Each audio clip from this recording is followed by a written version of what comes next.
मित्रों नमस्कार, मेरा नाम है आशीष नायक। मैं आप सभी का स्वागत करता हूं अपने चैनल जीएस गाथा पर। तो आज से हम लोग जो है सीआरपीसी शुरू करेंगे, क्योंकि अब धीरे धीरे जो है परीक्षा का तारीख नज़दीक आता जाएगा, जो भी 2-3 महीने में हो परीक्षा। और एक ज़रूरी सूचना है आप लोगों के लिए कि एक आज ही छत्तीसगढ़ एपीओ का जो है वैकेंसी आया हुआ है।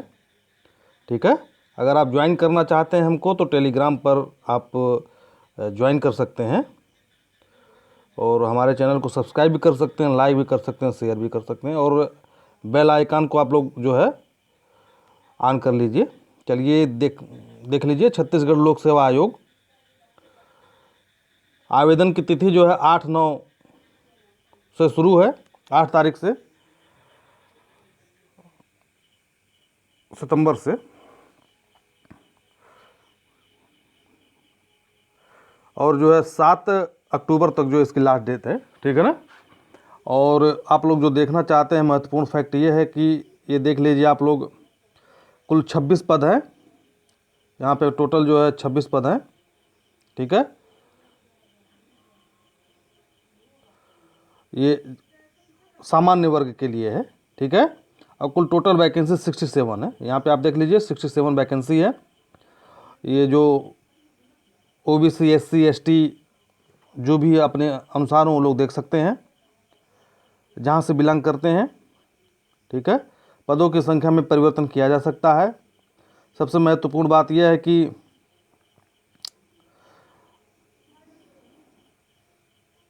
इसमें थोड़ा सा आप लोग एजुकेशन और एज रिलैक्सेशन देख लीजिए। जो है यहाँ पर आप अपना ये देख सकते हैं, आयु का निर्धारण 21 वर्ष से 30 वर्ष तक से अधिक ना हो जो छत्तीसगढ़ के बाहर के लोग हैं, और जो छत्तीसगढ़ के मूल निवासी हैं वो 30 से जो है 40 वर्ष। ठीक है ना, 36 वर्ष के मूल निवासियों के लिए ये है। आप लोग वेबसाइट पर जाकर के इसके बारे में पता कर सकते हैं। चलिए शुरू करते हैं। सीआरपीसी 1973 भाग 1। इस संहिता का उद्देश्य दंड प्रक्रिया संबंधी विधि का समेकन तथा संशोधन करना है। ठीक है ना, इस लाइन को आप समझिए। विधि का समेकन, समेकन का मतलब होता है एक जगह करना। जितने भी प्रक्रिया हैं दंड विधि प्रक्रिया संबंधी, विधि का समेकन करना यानी कि एक जगह करना, जो बिखरी हुई है प्रक्रिया उसको एक जगह करना, तथा संशोधन करना, कंसोलिडेशन इसका अंग्रेजी है। यह संहिता 1 अप्रैल 1974 को लागू हुई। ठीक है, मूर्ख दिवस के दिन जो है सीआरपीसी लागू हुई। याद कर लीजिए आपसे, मूर्ख दिवस के दिन सीआरपीसी लागू की गई। यह बात जो है जो लिखी गई है धारा 1 खंड 3 में, धारा 1 खंड 3 में जो है यह बात लिखी गई है कि यह कब लागू हुई है। 25 जनवरी 1974 को इस संहिता को राष्ट्रपति की अनुमति प्राप्त हुई थी। ठीक है ना, तो पहला नंबर पे आप ये पढ़िए, दूसरे नंबर पे ये पढ़िए। 25 जनवरी को जो है, 26 जनवरी से एक दिन पहले, ऐसे याद करिए, 26 जनवरी से एक दिन पहले 1974 को जो है इसे राष्ट्रपति से अनुमति मिली थी, और ठीक जो है 1 अप्रैल को इसको जो है लागू कर दिया गया। ठीक है, 1 अप्रैल 1974 को। चलिए आगे बढ़ते हैं। इस धारा को मैंने जो ये जो लाइन लिखी हुई है इसको मैंने पॉजिटिव बना दिया है, जो कि उसमें नकारात्मक लिखा हुआ है सीआरपीसी में। इस संहिता का अध्याय 8, 10 और 11, इस संहिता का अध्याय 8, 10 और 11 नागालैंड राज्य तथा जनजाति क्षेत्रों पर ही लागू है। ठीक है ना, 8, 10 और 11 ही लागू है। चलिए आगे बढ़ते हैं। देखिए सीआरपीसी में जो है अपराध का वर्गीकरण क्या है। ठीक है ना, जो अपराध का वर्गीकरण ये मैंने बनाया है। देखिए 1, 2, 3, 4, 5, ये 5 प्रकार के अपराध हैं जिनका वर्गीकरण किया गया है। देखिए आप। ठीक है ना, सीआरपीसी में जो है 4 प्रकार के अपराधों का वर्गीकरण बताया गया है। जमानत के आधार पर, जमानती और अजमानती अपराध होता है। अन्वेषण और गिरफ्तारी के आधार पर जो है संज्ञेय और असंज्ञेय अपराध होता है। विचारण के आधार पर समन मामला और वारंट मामला होता है, ठीक है ना। और समन के आधार पर, जैसे समन का मतलब होता है समझौता हो जाए दोनों पक्षों में, समनीय और असमनीय, कौन से मैटर समनीय है, कौन से समझौता योग्य है और कौन से समझौते योग्य नहीं है, ठीक है ना, ये बताया गया है। समनीय का मतलब जिसमें समझौता हो जाए, समन हो जाए। आगे बढ़ते हैं। सीआरपीसी की विशेषता है न्यायालय, न्यायपालिका और कार्यपालिका का पृथक्करण। सीआरपीसी की विशेषता है न्यायपालिका और कार्यपालिका को अलग कर देना, ठीक है ना। मजिस्ट्रेट और न्यायाधीश के बारे में जिक्र अक्सर सीआरपीसी में किया गया है। उनके क्षेत्राधिकार क्या क्या है बताया गया है। चलिए, सीआरपीसी में कुल 5 प्रकार का विचारण होता है। विचारण यानी कि ट्रायल है। अब यहाँ पे आप ध्यान दीजिएगा, सीआरपीसी में कुल 5 प्रकार के ट्रायल होते हैं। आज से आप लोग ध्यान दीजिए, ठीक है, क्योंकि अब परीक्षा नज़दीक आ रही है। यूपी का भी अब आने ही वाला है, यूपी एपीओ। सेशन न्यायालय के समक्ष विचारण धारा 225 से धारा 237 तक है पहला ट्रायल। मजिस्ट्रेट द्वारा वारंट मामले का विचारण धारा 238 से धारा 250 तक है, ठीक है। पुलिस रिपोर्ट से भिन्न आधार पर संस्थित वारंट मामले का विचारण, ठीक है ना, धारा 244 से 250 तक है। तो ये दिया हुआ है, दोनों जो है, ये दोनों जो विचारण हैं एक ही चैप्टर में दिए हुए हैं, ठीक है। ये दोनों विचारण जो है एक ही चैप्टर में दिए हैं। चलिए आगे बढ़ते हैं। मजिस्ट्रेट द्वारा समन मामलों का विचारण, ठीक है। यहाँ देखिए, मजिस्ट्रेट द्वारा वारंट मामले का विचारण, यहाँ समन मामले का विचारण है। जब यह लेसन जो है, यह अध्याय समाप्त होता है तो उसके बाद जो है इसका नंबर यह आता है धारा 251 से धारा 259 तक, और संक्षिप्त विचारण धारा 260 से धारा 265 तक, ठीक है ना। तो विचारण जो है सीआरपीसी में 5 प्रकार के हैं। आप लोग इसको ध्यान से देख लीजिएगा, ठीक है। ये समझने के लिए है, अभी ये पहला क्लास है, धीरे धीरे आगे भी आएगा। समेकन का मतलब क्या है, मैंने आपको बता दिया कि सबको एक जगह करना। दंड न्यायालय को दंड देने की सीमा, ठीक है ना। दंड न्यायालय को दंड देने की सीमा। अब आप यहाँ पे ठीक से देखिए, क्योंकि अक्सर परीक्षाओं में यह पूछा जाता है, सेक्शन पूछे जाते हैं 28(1), 28(2), 28(3), ठीक है ना। 28(1) में क्या, 28(2) में क्या, 28(3) में क्या, ये देखिए 2, 1, 1, 2 और 3, ठीक है ना। चलिए आगे बढ़ते हैं। धारा 28 खंड 1 में, ऐसे पढ़िए, धारा 28 खंड 1 में उच्च न्यायालय है, कोई भी दंड दे सकता है। उच्च न्यायालय और सेशन न्यायालय, ठीक है। धारा 28 खंड 1 और 28 खंड 2, सेशन न्यायालय और उच्च न्यायालय कोई भी दंड दे सकता है। मृत्यु दंड, आजीवन कारावास, कोई भी दंड दे सकता है।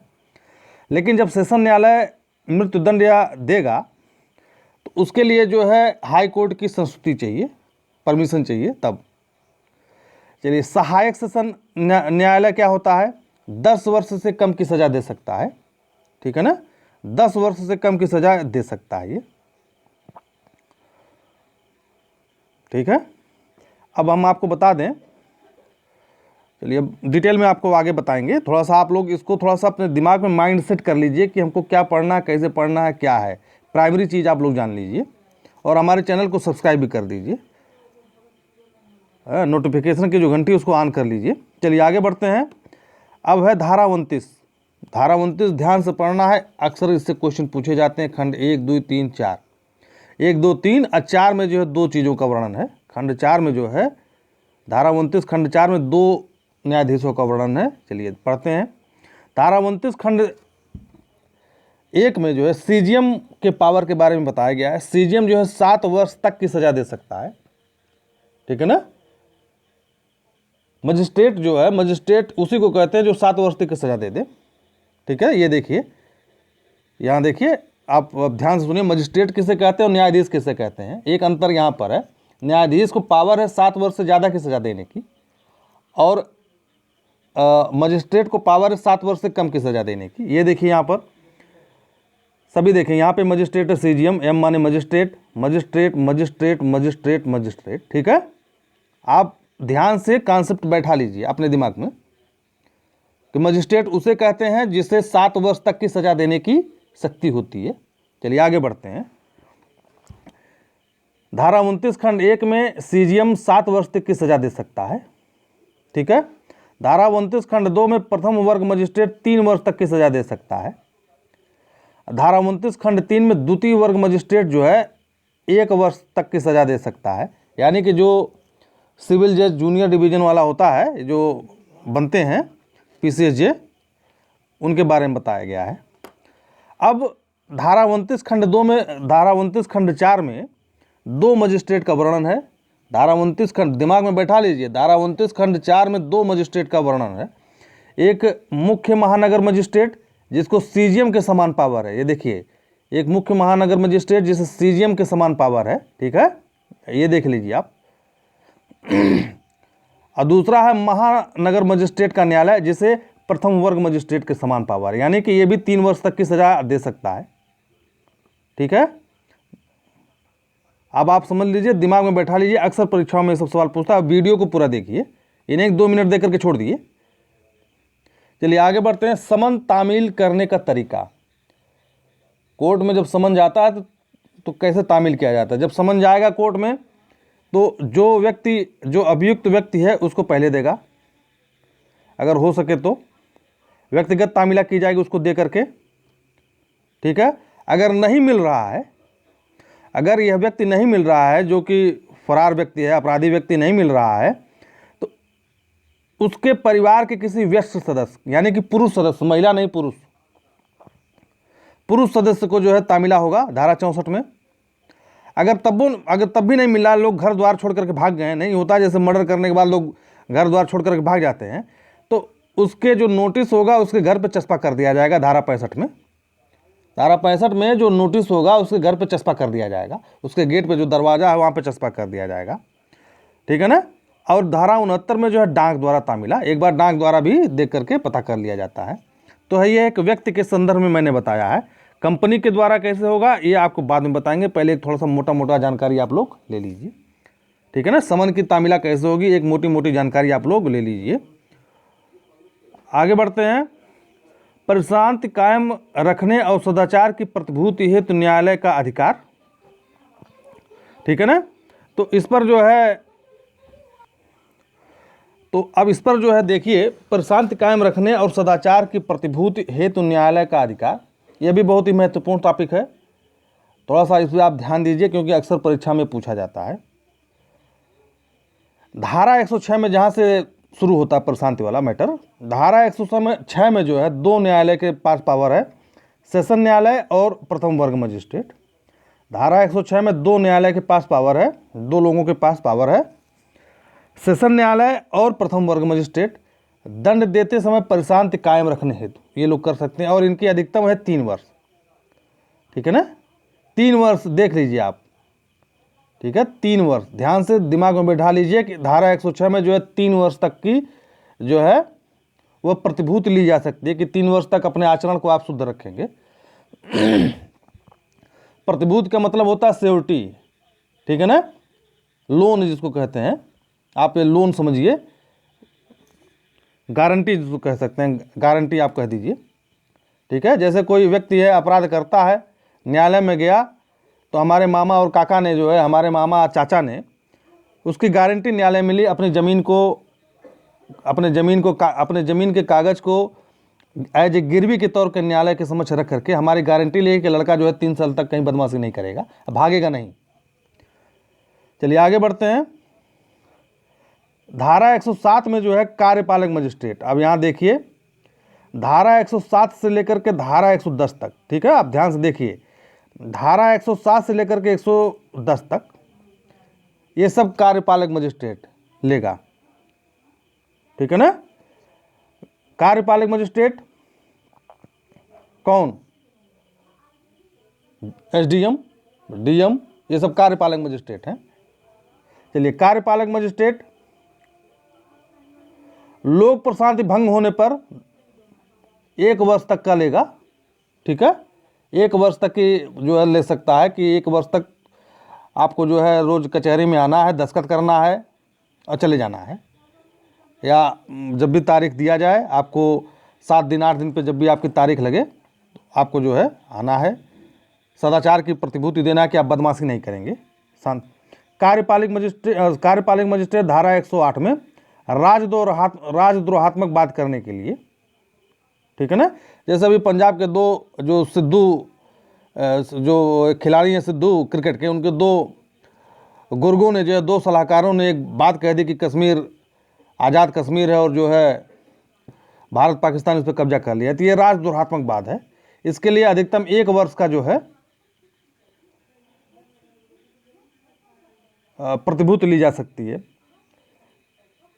कार्यपालक मजिस्ट्रेट धारा 109 में संदिग्ध व्यक्ति, ठीक है, संदिग्ध व्यक्ति के लिए जो है जब वो संज्ञेय अपराध करता है, संदिग्ध व्यक्ति जब वो संज्ञेय अपराध करता है, संज्ञेय अपराध का जो है 1 वर्ष तक की उसकी प्रतिभूति ली जा सकती है। 1 वर्ष तक उसकी जो है लिया जा सकता है कि आप जो है न्यायालय में जब तारीख आपको न्यायालय में बुलाया जाए, आप आइए, अपनी हाजिरी दीजिए और अपने अच्छे सदाचार की जो है गारंटी दीजिए। कार्यपालक मजिस्ट्रेट धारा 110 में जो आदतन है, जो हैबिचुअल हो चुके हैं, लात जूता घूसा कितना भी पड़े उनके ऊपर वो सुधरने वाले नहीं हैं, इस टाइप के जो हैं, अधिकतम 3 वर्ष तक के ले सकते हैं। देखिए ना, अधिकतम जो है 3 वर्ष तक उसकी जो है समय सीमा निर्धारित की गई है कि आप जब भी तारीख पड़े आप आइए कोर्ट में और अपने सदाचार की जो है गारंटी दीजिए, ठीक है। तो इस तरीके से आप याद करेंगे और इस तरीके से आप पढ़ेंगे। जहाँ तक हो सका है मैंने आपको पहला वीडियो बना दिया है, आप लोग समझ गए होंगे। हमारे चैनल को लाइक करिए, सब्सक्राइब करिए, शेयर करिए और अपने दोस्तों से भी कहिए हमारे चैनल को लाइक, शेयर और सब्सक्राइब करने के लिए। धन्यवाद, नमस्कार।